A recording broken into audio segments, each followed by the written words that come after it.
மயிலம் தொகுதியில நின்று வெற்றி பெற்ற சிவி சண்முகம் ஏன் என்ன ராஜினாமா பண்ணாம இருக்காரு?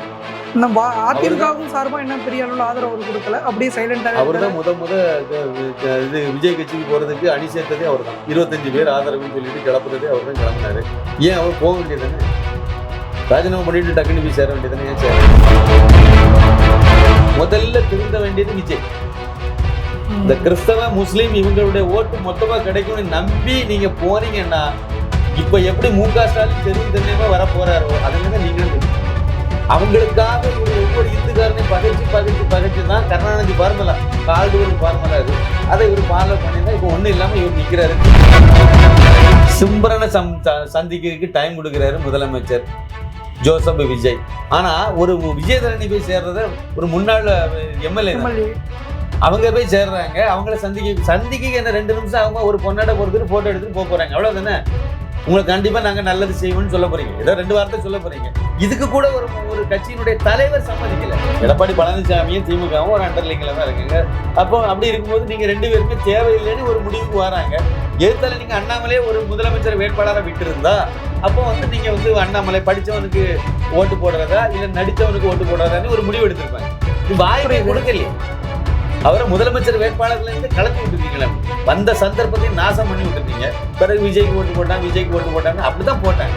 2024 பாஜக பெற்ற ஓட்டுல குறைந்தது 8% ஓட்டு அண்ணாமலைக்காக பாஜக வந்த ஓட்டு. அந்த ஓட்டு அதிமுகவுக்கு வரணும்னா நீங்க எடப்பாடி பழனிசாமி அண்ணாமலை அரவணைச்சிருக்கணும். கூட்டணி அறிவிச்ச பிறகாவது அவர்கிட்ட நம்ம அவருக்கு ஒரு மூத்த அரசியல்வாதி தானே, அது தேவை தோட வேண்டாமா? கட்சியில இருந்து பிரிஞ்சு போனாலும் பிடிச்சி உள்ள அரவணைச்சு கொண்டு வந்துருக்கணும். எலெக்ஷன் தானே, நீ எந்த நம்பிக்கையும் பெறல. தெனாவெட்டு துணிச்சல் நான் தான் பெரிய வாழும் எம்ஜிஆர்னு சொல்லிட்டு போனீங்க. நான் 100 ஜெயலலிதா 200 எம்ஜிஆர்னு சொல்லி உங்களுக்கு நீங்களே கற்பனை பண்ணீங்க. பண்ணா போயிட்டீங்க.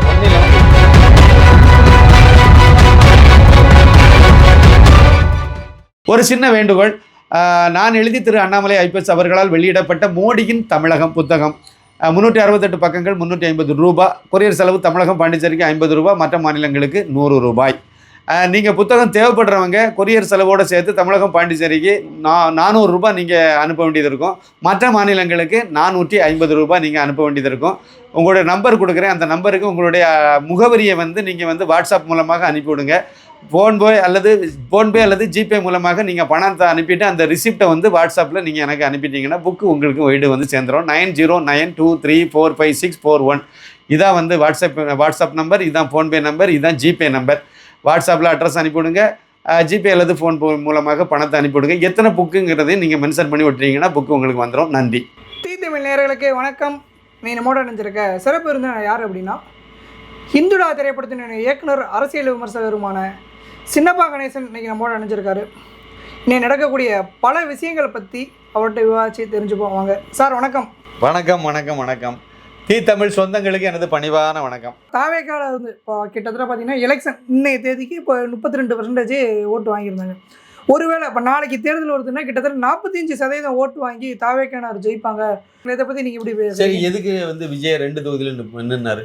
அவருக்கு ஒரு வகையான தயக்கமாக இருந்திருக்கலாம். இதுக்கு முன்னாடி இருந்தவங்களாம் நின்றுருக்காங்களே, அவங்க நிற்கிறது இருக்கட்டும். ஓகே, இவங்க எங்களுக்கு இவ்வளவு ஆதரவு இருக்குன்னு இவங்க உணர்ந்திருந்தாங்கன்னா ஒரு தொகுதியில் நிற்க வேண்டியதுன்னு. எதுக்கு 2 தொகுதியில் நிற்கணும்? அப்போ பயம். நாங்கள் வெற்றி பெறுவோங்கிறது எங்களுக்கே தெரியும். நாங்களே நம்பல. ஆதவ அர்ஜுனா வெற்றி பெறுவாருன்னு நாங்களே நம்பல. நிர்மல் குமார் வெற்றி பெறுவாருன்னு நாங்களே நம்பல. இதானே உண்மை, ஒரிஜினலான உண்மை இதானே. ஏதோ ஃப்ளூக்ல அடிச்சு தூக்கிட்டு வந்துட்டு ஏன்னா இவரை வேண்டாம் அவரை வேண்டாம்னு சொல்லும்போது வேற வழி இல்லை, ஆப்ஷன் இல்லை. ஆப்ஷன் இல்லை. இப்போ 96 எலெக்ஷன் நீங்க எடுத்தீங்கன்னா மக்களுக்கு ஜெயலலிதா மேல கடுமையான கோவம், அதை விட கருணாநிதி மேலேயும் கோவம் தான். இப்போ அந்த இடத்துல வேற 2 பேரும் விட்டா வேற வழி. ஜெயலலிதா அன்னை அந்த எலெக்ஷன்ல எப்படின்னா யார் வரணுங்கிறது பிரச்சனை இல்லை. 96 சட்டமன்ற தேர்தலில் யார் முதலமைச்சராக வரணுங்கிறது பிரச்சனை இல்லை, அது கேள்வியும் இல்லை. யார் வரக்கூடாதுங்கிறதுல இருந்தாங்க. ஜெயலலிதா வரக்கூடாது அந்த அம்மா, அது காட்டு தருவார் பண்ணிட்டாங்க. பழையபடி வந்தா இதை விட இன்னும் மோசமா போயிடறாங்க. வேண்டாம்னு சொல்லி ஒட்டு மொத்தமா எல்லாரும் சேர்ந்து கருணாநிதியை கொண்டு போய் வச்சாங்க. அதானே நடந்துச்சு. இப்போ வாங்க 2026க்கு வாங்க, 96க்கு பிறகு 2026க்கு வாங்க. இவரு முக ஸ்டாலினை எதிர்பார்த்து இருந்து ஒண்ணுமே நடக்கல, ஏமாற்றம் தான் மிச்சம். எடப்பாடி பழனிசாமி 4 தொகுதியில 4 வருஷம் முதலமைச்சராக இருந்து ஒன்றும் பண்ணலை. அதில் அவரும் வந்து ஒரு நம்பிக்கையை பெறல. மக்கள் அப்போ அவரும் தேவையில்லை, இவரும் தேவையில்லை. ஏன்னா இவங்களே ஒரு அண்டர்லிங்கில் தானே இருக்காங்க. எடப்பாடி பழனிசாமியும் திமுகவும் ஒரு அண்டர்லிங்கில் தான் இருக்காங்க. அப்போ அப்படி இருக்கும்போது நீங்கள் 2 பேருமே தேவையில்லைன்னு ஒரு முடிவுக்கு வராங்க. எதிர்த்தால நீங்கள் அண்ணாமலையே ஒரு முதலமைச்சர் வேட்பாளராக விட்டுருந்தா அப்போ வந்து நீங்கள் வந்து அண்ணாமலை படித்தவனுக்கு ஓட்டு போடுறதா இல்லை நடித்தவனுக்கு ஓட்டு போடுறதான்னு ஒரு முடிவு எடுத்திருப்பாங்க. இது வாய்ப்பே கொடுக்கலையே. அவரை முதலமைச்சர் வேட்பாளர்லேருந்து கலத்தி விட்டுட்டீங்களா? அப்படி வந்த சந்தர்ப்பத்தையும் நாசம் பண்ணி விட்டுட்டீங்க. பிறகு விஜய்க்கு ஓட்டு போட்டான்னு அப்படி தான் போட்டாங்க. எல்லாரும் தான் போட்டாங்க. வயசானவங்களும் போட்டாங்க, வயசு குறைஞ்சவங்களும் போட்டாங்க, எல்லாரும் போட்டாங்க. அண்ணாமலைக்கு வந்த ஓட்டு 11% ஓட்டு 11.24% பாஜகவுக்கு வந்திருக்கு அப்படின்னா கிட்டத்தட்ட 8% மேலே அது அண்ணாமலைக்காக வந்த ஓட்டு. 2024 பாஜக பெற்ற ஓட்டில் குறைந்தது 8% ஓட்டு வந்து அண்ணாமலைக்காக பாஜகவுக்கு வந்த ஓட்டு. அந்த ஓட்டு அதிமுகவுக்கு வரணும்னா நீங்கள் எடப்பாடி பழனிசாமி அண்ணாமலை அரவணைச்சிருக்கணும். கூட்டணி அறிவித்த பிறகாவது அவர்கிட்ட வந்து அவர் ஒரு மூத்த அரசியல்வாதி தானே, அது தோட வேண்டாமா? கட்சியிலேருந்து பிரிஞ்சு போனாலும் பிடிச்சி உள்ள அரவணைச்சு கொண்டு வந்திருக்கணும். எலெக்ஷன் தானே, நீ எந்த நம்பிக்கையும் பெறலை. தெனாவெட்டு துணிச்சல். நான் தான் வந்து பெரிய வாழும் எம்ஜிஆர்னு சொல்லிட்டு போனீங்க. நான் 100 ஜெயலலிதா 200 எம்ஜிஆர்னு சொல்லி உங்களுக்கு நீங்களே கற்பனை பண்ணீங்க. மண்ணாக போயிட்டீங்க, ஒன்றும் இல்லாமல் போயிட்டீங்க. அப்போ எதுக்கு சார் அவங்க தாவேக்காவில் போய் ஜாயின் பண்ணணும்? ஒருவேளை அவங்க திமுகவில் போய் இன்னும் சொல்ல போனால் சிட்டிங் எம்எல்ஏ போய் ராஜினாமா பண்ணிட்டு போய் ஜாயின் பண்ணுறது காட்சிகள் எல்லாமே நம்ம டெய்லி இப்போ சமீபத்தில் கூட விஜயபாஸ்கர் போய் ஜாயின் பண்ணாங்க. அதே தாவேக்காவை எதுக்காக செலக்ட் பண்ணுறாங்க? தாவேக்கா ஆளுங்கட்சி.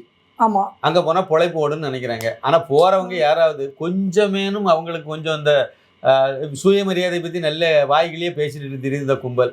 கொஞ்சம் அவங்களுக்கு இந்த மாதிரி சுயமரியாதை மாதிரியான ஏதாவது செல்ஃப் ரெஸ்பெக்ட்லாம் இருந்திருந்தா அங்கே போய் சேரவே மாட்டாங்க. சிம்ரனை சந்திக்கிறதுக்கு டைம் கொடுக்குறாரு முதலமைச்சர் ஜோசப் விஜய். ஆனால் ஒரு விஜயதரணி போய் சேர்றத ஒரு முன்னாள் எம்எல்ஏ அவங்க போய் சேர்றாங்க. அவங்கள சந்திக்க என்ன 2 நிமிஷம் ஆகுமா? ஒரு பொண்ணாட பொறுத்துட்டு ஃபோட்டோ எடுத்துகிட்டு போகிறாங்க, அவ்வளோதானே. உங்களுக்கு கண்டிப்பாக நாங்கள் நல்லது செய்வோம்னு சொல்ல போகிறீங்க, ஏதோ 2 வார்த்தை சொல்ல போகிறீங்க. இதுக்கு கூட ஒரு கட்சியினுடைய தலைவர் சம்மதிக்கலை. ஆனால் சிம்ரனை வந்து சந்திக்கிறீங்க, அவங்க ஃபேமிலியை சந்திக்கிறீங்க, ஃபோட்டோ எடுத்து பெருமையாக வெளியிடுறீங்க. ஆனால் அந்த கட்சிக்கு நீங்கள் போகவும் செய்கிறாங்க. அப்படின்னா வேற இருக்கக்கூடிய கட்சியில் எதுக்கு நம்பிக்கை இல்லைன்னு அர்த்தம். எடப்பாடி பழனிசாமி தலைமையில் நாங்கள் இருக்க விருப்பப்படலை. சரி, ஓகே. அடுத்த ஆப்ஷன் திமுகவுக்கு போனால் அது இதை விட மோசமாக இருக்குன்னு நினைக்கிறாங்க. சரி, பாஜக பக்கம் வரணும்னா அங்கே அண்ணாமலை இல்லை, அங்கே போய் என்ன பண்ணுறேன்னு யோசிக்கிறாங்க. சரி, அண்ணாமலைகிட்ட போகலான்னு பார்த்தா அவருக்கு அமைப்பு தான் அமைச்சிருக்காரு, இன்னும் கட்சி ஆரம்பிக்கலை. கட்சி ஆரம்பித்து அவர் வந்து இப்போ வரக்கூடிய இடைத்தேர்தலில் அவர் போட்டிட்டு இந்த பெருந்துறையில் அவர் நிற்க வாய்ப்பு இருக்குன்னு நான் இன்னமும் நம்பிட்டு இருக்கேன். அவர் இடைத்தேர்தல்னா கண்டிப்பாக வெற்றி பெறுவார். வெற்றி பெற்று சட்டசபைக்கெல்லாம் போனார்னா அது வேறு மாதிரி லெவலுக்கு அது போகும். அதுக்கு பிறகு அந்த கட்சிக்கு வர்றதுக்கு நிறைய பேர் வருவாங்க. கட்சியை நான் ஆரம்பிக்கலை, அதனால எல்லாரும் இங்கே தான் போவாங்க. ஆளுங்கட்சி வேறு வழி இல்லை. யார் வேணுங்கிறத விட யார் வேண்டான்னு முடிவெடுக்கிறாங்க. அப்போ இவங்கெல்லாம் வேண்டாம், சரி வேறு வழி இல்லை, இவர்கிட்ட போவோம், அவ்வளோதான். 96 சொன்னோம்ல அதே கதை தான் இப்போமா. யார் வேணும், மக்களும் அதே தான் முடிவெடுத்தாங்க. இப்போ இந்த நிர்வாகிகளும் இதான் முடிவெடுங்க. ஆனால் ஒரு விஷயத்தை நீங்கள் பாருங்கள், மயிலம் தொகுதியில் நின்று வெற்றி பெற்ற சிவி சண்முகம் ஏன் என்ன ராஜினாமா பண்ணாமல் இருக்காரு? நம்ம அதிமுகவும் சார்பாக என்ன பெரிய அளவில் ஆதரவு அவர் கொடுக்கல, அப்படியே சைலண்டாக. அவர் தான் இது விஜய் கட்சிக்கு போகிறதுக்கு அணி சேர்த்ததே அவர் தான். 25 பேர் ஆதரவுன்னு சொல்லிட்டு கிளப்புறதே அவர் தான் கிளம்புனாரு. ஏன் அவர் போக வேண்டியதானே? ராஜினாமா பண்ணிட்டு டக்குனு போய் சேர வேண்டியதானே? ஏன் சேரல? நீங்களா பிடிச்சி என்ன தள்ளி விடுங்கன்னு சொல்கிறார். புரியுது. ஏன்னா இந்த பதவியை ராஜினாமா பண்ணி மறுபடியும் அங்கே நின்னா வெற்றி பெறுவோமாங்கிற சந்தேகத்தில் பயத்தில் இருக்கிற தலைவர். ஏன்னா அது வன்னியர் ஏரியா. ஆமாம், பாமக ஏரியா. அது அங்கே வந்து பாஜகவும் வலுவாக இருக்குது. அண்ணாமலையோட பாஜக, அதை அண்ணாமலை வந்த பிறகு அந்த தொகுதியில் வந்து பாஜகவும் நல்ல வளர்ச்சி அடைஞ்சிது. அந்த வளர்ச்சி அடைஞ்சது இப்போ வந்து அண்ணாமலை பக்கம் நிற்கிது. கொஞ்சம் ஒரு கணிசமான ஓட்டு அங்கே இருக்குது. அப்போ இந்த இடத்துல அன்புமணி ராமதாஸ் ஒரு நல்ல வேட்பாளர் அங்கே நிறுத்தி, ஒன்றும் இல்லை சம்யுக் தானே அவருக்கு ஒரு பொண்ணு இருக்காங்க, 2வது பொண்ணு நினைக்கிறேன். அந்த பொண்ணு அங்கே வேட்பாளரை விட்டாலே அங்கே ஒரு டப்பா டான்ஸ் ஆடிடும். அவர் பாமக சார்பில் விட்டு அண்ணாமலையுடைய ஆதரவு, டிடிவி தினகரன் ஆதரவு, இதில் இவங்கெல்லாம் ஒரு கூட்டணி இருந்தவங்க தான். அப்படி நின்னாலே அந்த இடத்துல ஈஸியாக வெற்றி பெறும்னு என்னுடைய கணிப்பு. இது மாதிரி ஒரு கூட்டணி அமைச்சாங்க அப்படின்னா டிடிவி தினகரனே கூட இப்போ வந்து நம்ம இசைக்கு சுப்பையா அங்கே வந்து அம்பாசமுத்திரத்தில் ராஜினாமா பண்ணியிருக்காருல, அவரே சிக்கலாயிருவார். வெற்றி பெறுவாருங்கிறது, அதாவது இசைக்கு சுப்பையா வெற்றி பெறதுக்கு வாய்ப்பு ரொம்ப குறைஞ்சி மங்கி போயிடும். டிடிவி தினகரனா இசைக்கு சுப்பையான்னு வரும்போது அங்கே டிடிவி தினகரன் மேலே நிற்பார். சமுதாய ஓட்டு அவ்வளோ இருக்கு. எல்லா சமுதாயத்திலையும் அண்ணாமலைக்கு ஓட்டு இருக்கு. அங்கே நாடார் சமுதாயமும் நிறைய இருக்கு. அதே மாதிரி வந்து ஜான் பாண்டியன் முக்குலத்தோர் தான் அங்கே அதிகமான எண்ணிக்கையில் இருக்காங்க. இவங்க தேவேந்திர குல வேளாளர் சமுதாய ஓட்டு அங்கே இருக்கு. டிடிவி தினகரனுக்கு கிடைக்கும், டிடிவி தினகரன் அவர்களுக்கு கிடைக்கும், கண்டிப்பாக கிடைக்கும். இவங்க ஒரு கூட்டணி மட்டும் இந்த செட்டப்பை மட்டும் அவர் ஏற்கனவே வச்சிருந்த செட்டப் தான், அதை அந்த கூட்டணி மட்டும் திருப்பி கட்டமைச்சிட்டாருன்னா போதும், அவ்வளோதான். வரதுக்கு தயாராக இருக்கு. ஜி கே வாசன் வெளியே வந்துட்டாரு, ஆமாம், கூட்டணி விட்டு வெளியே வந்துட்டாரு. நம்மளே நாளைக்கு கட்சி ஆரம்பிச்சாருன்னா தாராளமாக அதில் இணைஞ்சு பணியாற்ற அவங்க தயாராக இருக்காங்க. ஏன்னா நல்லவர், வல்லவர், திறமையானவர். அதனால் அவருக்கு பக்கம் வர்றதுக்கு வாய்ப்பு நிறைய இருக்குது. அதனால் இது எல்லாமே ஏன்னா திருச்சி கிழக்கு அது வேணால் நீங்கள் அங்கே திமுகவும் நிற்கும், அங்கே கிறிஸ்தவ ஓட்டு நிறைய இருக்குன்னு ஒரு இது சொல்கிறாங்க. ஆனால் அங்கேயே எப்படி ஆகுன்னு தெரியாது. இன்னொன்று இவங்க இப்போ இவ்வளோ நாளைக்கு 1 மாதம் முடிஞ்சு போச்சு. ஆமாம், மக்கள் விரும்புகிற மாதிரி எதிர்பார்த்த மாதிரி இருக்கா, ஏமாற்றமாக இருக்கா? எதிர்பார்த்தது கிடைக்கல. அப்போ ஏமாற்றம் தானே. இன்னும் ஒரு 4-5 மாதத்துக்கு பிறகு தான் எலெக்ஷன் வரும். அதுக்குள்ளே இன்னும் நிறைய வரும். இவங்க மேலே அதிருப்தி இன்னும் நிறைய வரும். 5 வருஷத்துல தான் திமுகவுக்கு அதிருப்தி வந்துச்சு. தவகவுக்கு ஒரு வருஷத்துக்குள்ளே பயங்கரமான அதிருப்தியில தான் இவங்க சந்திக்க போறாங்க. ஏன்னா அவங்களுடைய நடவடிக்கை எப்படி இருக்கு, அவங்க என்னெல்லாம் செய்தாங்களோ அதெல்லாம் நீ செய்யக்கூடாதுன்னு உனக்கு ஓட்டு போட்டிருக்காங்க, நான் அதைத்தான் செய்வேன்னு நீங்க நிக்கிறீங்க. திருப்பரங்குன்ற மலையில தீபத்தூண்ல தீபம் ஏற்றணும்னு கோர்ட்டே சொன்னா கூட நாங்க இந்த திராவிடியா மாடல் 2வா தான் நாங்க செயல்படுவோம், நீங்க கோர்ட்டு ஏற்றம் போடுறதுக்கு நாங்க அனுமதிக்க மாட்டோம்னு சொல்றீங்க. எப்படி ஓட்டு போடுவாங்க?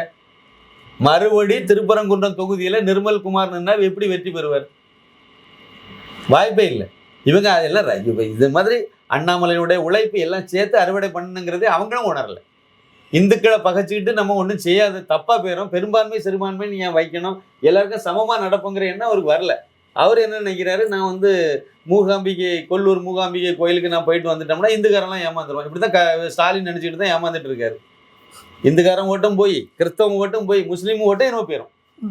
ஸ்டாலினுக்கு நடுத்தருவில் நிற்கிறாரு. இப்போ எங்க போன்னு தெரியாம தவிச்சிட்டு நிற்கிறாரு. இதே மாதிரி நிலைமை தான் விஜய்க்கும் வரும். நீங்க ஒரு மத பாருங்க, திருநெல்வேலியில 3 பெந்தகோஸ்தே, இந்த மோகன்சி, லாசரஸ், அப்புறம் சிஎஸ், இந்த கும்பல் அவ்வளவும் அடுத்த கட்ட 5 வருஷத்துக்கு என்ன மத மாற்றம்லாம் நடத்தணும்னு இப்போ அங்கே கூட்டம் போட்டு அவனும் ஆலோசனை பண்ணிட்டு இருக்கான். இதெல்லாம் எங்கே போய் நிற்கும்? தெருவாக வருவாங்க. இன்னும் 1 மாதம், இன்னொரு 10-20 நாளையிலேருந்து ஆரம்பித்து இன்னொரு 5 வருஷத்துக்கு தமிழகத்தில் ஒவ்வொரு இந்துக்காரன் வீட்லையும் கொண்டு போய் பிட் நோட்டீஸ் கொடுத்து இந்து சாமியெல்லாம் திட்டிட்டு அலைய போகிறாங்க. ஆனால் இப்போ முன்னாடி மாதிரி இல்லை, கொஞ்சம் விழிப்புணர்வுக்கு டமாலையும் விட்டுருவாங்க, அப்புறம் கேஸ் போட்டுட்டு கிடப்பாங்க. இதுதான் நடக்க போகுது. ஆனால் அவங்க அந்த அஜெண்டாவை எடுத்துகிட்டு போகிறாங்க. மத மாற்றம் இவ்வளோ நாள் இந்த கும்பல் அவ்வளோ திமுகவுக்கு கொத்தடிமை வேலை பார்த்த கும்பல் அப்படியே இப்போ விஜய் பக்கம் திரும்பி நின்றுட்டு இப்போ நிற்கிறாங்க. முதல்ல திருந்த வேண்டியது விஜய். இந்த கிறிஸ்தவ முஸ்லீம் இவங்களுடைய ஓட்டு மொத்தமாக கிடைக்கும்னு நம்பி நீங்கள் போனீங்கன்னா இப்போ எப்படி மு.க. ஸ்டாலின் தெருவும் தென்னையுமே வர போகிறாரோ அதே மாதிரி தான் நீங்களும் போய் நிற்பீங்க. அவங்களுக்காக இவர் ஒவ்வொரு இந்துக்காரனையும் பகைச்சு தான் கருணாநிதி ஃபார்முலா, கால்டுவெல் ஃபார்முலா அது, அதை இவர் ஃபாலோ பண்ணி தான் இப்போ ஒன்றும் இல்லாமல் இவர் நிற்கிறாரு. திமுக இவ்வளோ பெரிய மு.க. ஸ்டாலினே தோக்கக்கூடிய அளவுக்கு போச்சுதுன்னா இந்துக்காரன் மனசில் அவ்வளோ வன்மத்தை கக்குனது தான். இந்துக்காரன் இது நம்பிக்கையில் அதில் கை வச்சது தப்பி தவறி தான் மகன் வந்தார். ஏன்னா இந்த சேக்கோவாரமும் சேர்ந்து தான் எல்லாம் அடிச்சுட்டு போயிருக்கும். அது கொஞ்சம் பிசகி போச்சுது, அவ்வளோதான். வருங்காலத்தில் அது இன்னமும் மோசமாக தான் போகிறதுக்கு வாய்ப்பு. எதுக்கு பகைக்கணும்னு கேட்குறேன். அதே மாதிரி இன்னொரு ஜாதி ரீதியாக இவங்க எல்லாம் சொல்லிட்டு திரிவாங்க, தலித்துகள்பாங்க, உருட்டுவாங்க, எல்லாம் பண்ணுவாங்க. ஆனால் பிராமணன் மட்டும் திட்டிகிட்டே அலைவாங்க. என்ன பண்ண, எந்த பிராமணன் அருவாடுத்துன்னு எவனாவது வெட்டினானா? ஏதாவது ஜாதி கலவரத்தில் ஏதாவது பிராமணன் சமுதாயம் அருவாடுத்து வெட்டிட்டு அலைஞ்சுது, இவங்களெல்லாம் வெட்டி விட்டாங்க, ஏதாவது இருக்கா? கிடையாது. அப்புறம் ஏன் அவனை போய் நூலிப்பான்? உனக்கு பிடிக்கலன்னா உன் வேலையை பார்த்துட்டு போ. அவன் வேலையை பார்த்துட்டு போகிறான். அங்கே என்னன்றதுக்கு அவன் குடுமி வச்சா அறுப்பேன், பூநூலாக இருப்பேன், எவன் அதிகாரம் கொடுத்துருக்கான்? கி வீரமணிக்கு குத்தகைக்கு தான் லைசன்ஸ் கொடுத்து வச்சிருக்காங்களோ பூநூல் அறுக்கிறதுக்கு, குடிமை வெட்டுறதுக்கு எவன் கொடுத்தா அதிகாரம் உங்களுக்கு? திருப்பதி இந்த மாதிரி கோயில தான் டெண்டர் எடுத்துட்டு போயிடலாமே. அந்த மொட்டை அடிக்கையில் அவங்களுக்கு அந்த மயிரை உங்ககிட்ட தந்துருவாங்க, வாங்கிட்டு போண்டி தானே அந்த கூந்தல் எல்லாம். எதுக்கு இந்த வேலை பார்க்கணும்னு கேட்குறேன். அப்போ இதை ஒரு அரசாங்கமே ஊக்குவிக்கிறதுல செய்யக்கூடாதுல்ல, இதெல்லாம் நீங்க பண்ணக்கூடாது. அப்போ நீங்க நடவடிக்கை எடுக்கணும்ல. இதுக்கு முன்னாடி திமுக அந்த வேலையை பார்த்துச்சு. அதிமுக இந்த விஜய் அந்த பாணியில தான் போறாரு. இன்னொன்று நான் ஏற்கனவே சொன்னதுதான், வீரன் வாஞ்சிநாதன். ஆமா, அவரை திமுக ஒரு நாளும் கொண்டாடாது. அவருடைய நினைவு நாளைக்கு இல்லை அவருடைய பிறந்த நாளைக்கு அவருடைய சிலைக்கு ஒரு மாலை கூட போட மாட்டாங்க. இதாங்க இது முறை நாள் காங்கிரஸுக்காரன் போய் போடுவோம், அவ்வளோதான். பிஜேபிக்காரங்க கொஞ்சம் மரியாதை கொடுப்பாங்க, தேசிய இதுக்கு சித்தந்தை உள்ளவங்கனால மரியாதை கொடுப்பாங்க. அன்னைக்கு அதை பற்றி ஒரு நினைவு கூறுவாங்க, அந்த இதெல்லாம் வெளியிடுவாங்க, அதெல்லாம் செலுத்துவாங்க. ஆனால் செங்கோட்டையில் மட்டும்தான் அவருக்கு சிலையே இருக்கு. மிகப்பெரிய ஒரு சுதந்திர போராட்ட வீரன், மா வீரன், அதில் எந்த சந்தேகமும் கிடையாது. இன்னொன்று கேட்குற இந்த சந்தர்ப்பத்தில் வாஞ்சிநாதனுடைய நினைவிடம் எங்கே இருக்கு சொல்லுங்க? வாஞ்சிமணியாச்சியில் தான். அந்த ரயில் வாஞ்சி நிலையத்தை மணியாச்சியில் அவர் வந்து ஆஸ் கலெக்டரை சுட்டு கொண்டார். ஆமாம். இவரும் வந்து இன்னொரு குண்டு இருந்தார், அவருக்கு மேலே வச்சு சுட்டு அவரும் செத்து போயிட்டார். அவர் சுட்டு அதை வாஞ்சி மணியாச்சியில் அவர் கொண்டுட்டு அவர் உயிர் தியாகம் செய்த இடம் வந்து மணியாச்சி ஆமாம். Railway station. அதனால வாஞ்சி மணியாச்சி, அவ்வளோதான். அவருடைய நினைவிடம், அவருடைய சமாதி எங்கே இருக்கு சொல்லுங்க? எங்க இருக்கு? கிடையாது. அவர்களுடைய சமாதி வந்து வைக்க வாய்ப்பு இல்லை. பிராமண சமுதாயம் அவங்க எரிக்கிறது தான் அவங்க வந்து பின்பற்றுவாங்க. ஆனால் அவர் எங்கே எரிச்சாங்க அதை சொல்லுங்க? கிடையாது. ஏதாவது ஒரு சுடுகாட்டில் எரிச்சிருக்கணும்ல. கண்டிப்பா. எந்த இடத்துல அதை அந்த அவருடைய சடலத்தை எரிச்சாங்கன்னு கேளுங்க? கிடையாது. ஆஸ் கலெக்டர் திருநெல்வேலியில் பாளையங்கோட்டையில் கொண்டு போய் புதைச்சி வச்சு இன்னைக்கு வரைக்கும் ஒரு குரூப் போய் அதுக்கு வந்து நேற்றுக்கு போய் மாலை போட்டுட்டு அலையுது. நேற்றுக்கு 17ஆம் தேதி தான் அவருடைய நினைவு நாள். ஆஸ் கலெக்டர் சுட்டுக் கொல்லப்பட்டது ஜூன் 17, நேற்றுக்கு தான். அப்போ நேற்றுக்கு வந்து நீங்கள் வந்து மாலை போட்டுட்டு அந்த கும்பல் அவருக்கு போட்டாங்க. இவருக்கு என்ன பண்ணாங்க? இவர் வந்து எரிச்ச இடம் எதுன்னு கேட்டால் கிடையாது. ஏன் அப்படின்னா வெள்ளைக்காரன் அவன் ரொம்ப யோக்கியன்னு சொல்லிட்டு இங்கே சொல்லிட்டு இருக்காங்க. அவன் தான் ரொம்ப தர்ம நியாயமெல்லாம் கடைபிடிச்சோன்னு சொல்லி இங்கே சொல்லிட்டு இருக்காங்க. வெள்ளைக்காரன் வந்து ஆஸ் கலெக்டருடைய உடலை கொண்டு போய் கரெக்டாக புதைச்சிட்டான். ஆமாம். ஆனால் வாஞ்சிநாதனுடைய உடலை வந்து வெட்டி துண்டாக்கி காக்காய்க்கும் கழுகுக்கும் நரிக்கும் போட்டுட்டான். அவன் அவ்வளோ வக்கரம் பிடிச்சவன். இவனே யோக்கியன்னு சொல்லிட்டு இங்கே ஒரு கும்பலை அலைஞ்சிட்டு இருக்கு. இதில் நான் என்ன கேட்குறேன்னா, அவருக்கு அந்த மாதிரி எதுவுமே அவரை வந்து எங்கேயும் எரிச்சதாகவும் கிடையாது, ஒன்றும் கிடையாது. இதுதான் நம்ம படித்ததில் இதுதான் எனக்கு தெரிஞ்சுது, கண்டுபிடிச்சேன். ஆனால் அவருக்கு ஒரு மணிமண்டபம் வந்து இங்கே செங்கோட்டையில் வச்சுருக்காங்க. மணிமண்டபம் ஒன்று இருக்குது, ஒரு சிலை இருக்குது. அவருடைய நூற்றாண்டு 1986ன்னு நினைக்கிறேன் அவருடைய நூற்றாண்டு. அதை முன்னிட்டு எம்ஜிஆர் அன்னைக்கு முதலமைச்சராக இருந்தவர் வந்து அந்த ஒரு சிலை என்ன பண்ணலான்னு கேட்கும்போது ஒரு சிலை வைக்கலான்னு சொன்னோன்னா செங்கோட்டையில் ஒரு சிலை வச்சுருக்காங்க. நேற்றைக்கு அவருடைய நினைவு நாள். இவர் வந்து ஜோசப் விஜய் அவருடைய ட்வீட் பக்கத்தில் அதிகாரப்பூர்வ சிஎம்ஓ தமிழ்நாடுன்னு இருக்குல்ல, அந்த ட்விட்டர் பக்கத்தில் அந்த நினைவு கூர்ந்து ஏதாவது போட்டிருக்காரான்னு எட்டி பாருங்க. போடலை. சரி, இவங்க கட்சியினுடைய அமைச்சர்கள் யாராவது போய் அவருக்கு சிலைக்கு மாலை போட்டிருக்காங்களான்னு பாருங்க, போடலை. சரி, அவருக்கு ஃபோட்டோ வச்சு யாராவது இவங்க முதலமைச்சரோ மற்றவங்களோ யாராவது ஏதாவது பண்ணியிருக்காங்களான்னு பாருங்க, இல்லை. இன்னைக்கு வந்து கக்கன் பிறந்த நாள் 18ஆம் தேதி. இன்னைக்கு ஏதாவது ட்வீட்டு போட்டு ஒரு பெரிய ஒரு தேசத்துக்கு வேண்டி உழைச்சவங்க தானே, நேர்மைக்கு பேர் போனவங்க தானே, ஒரு சின்ன இது பண்ணலாம்ல. சுதந்திரம் வேணும்னு சொன்ன ஆட்கள் தானே இவங்க எல்லாம். பண்ணலை. ஆனால் ஈவேராவுக்கு என்ன அடுத்தது வரும்ல பாருங்க, நினைவு நாள், செத்த நாள், பிறந்த நாள் வரும் பாருங்க. அன்னைக்கு என்ன செய்யறாங்கன்னு பாருங்க. செப்டம்பர் மாதம் வரும். அடுத்து வரப்போகுது இல்லை, அதில் என்ன பண்ணுவாங்கன்னு நீங்க பாருங்க. இவ்வளவுதான். இவங்கிட்ட நீங்க வேற என்ன எதிர்பார்ப்பீங்க? ஏன்னா ஈவேரா சுதந்திரம் வேண்டான்னு சொன்னார். இவரு சுதந்திரம் வேணும்னு சொல்லிட்டு வெள்ளைக்காரன் கலெக்டரை சுட்டு